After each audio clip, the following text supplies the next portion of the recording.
مدینہ مدینہ مدینہ مدینہ بسم اللہ الرحمن الرحیم۔ السلام علیکم، میں ہوں سعید اسرا اور آپ دیکھ رہے ہیں اسلام ہمارا دین چینل۔ فرمان مصطفیٰ صلی اللہ علیہ وسلم ہے کہ مجھ پر درود پاک پڑھا کرو، بے شک تمہارا مجھ پر درود پاک پڑھنا تمہارے گناہوں کے لیے مغفرت ہے۔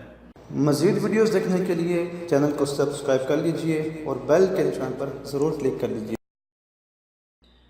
تو آئیے میں اس کے بارے میں اس سلسلے میں آپ کو ایک حدیث بھی سناتا ہوں کہ آپ صلی اللہ علیہ وسلم نے فرمایا کہ بے شک اللہ تعالیٰ نے میری قبر پر ایک فرشتہ مقرر فرمایا اور اس فرشتے کی ڈیوٹی لگائی ہے کہ کوئی بھی درود پاک پڑھے اور وہ درود پاک آپ صلی اللہ علیہ وسلم کو پیش کرتا ہے اور اس کو تمام مخلوق کی آواز کی سننے کی طاقت عطا کی گئی۔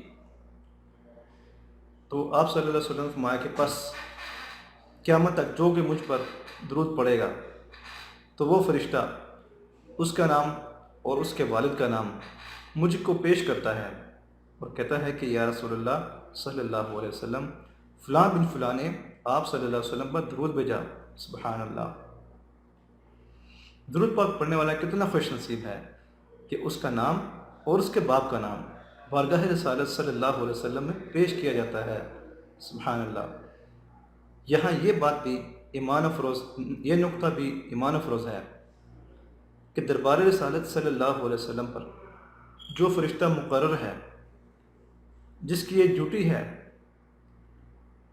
اور اس کو اتنی قوت عطا کی کہ سننے کی، اس کی سماعت کی طاقت اتنی ہے، یعنی سننے کی طاقت اتنی ہے کہ دنیا بھر میں کہیں سے بھی مسلمان بے شک دھیمی آواز میں، ہلکی آواز میں درود پاک پڑھیں تو وہ سن لیتا ہے۔ اس فرشتے کی سماعت کا یہ عالم ہے، یعنی اس کے سننے کی طاقت اتنی ہے جو دربار رسالت صلی اللہ علیہ وسلم پر موجود ہے۔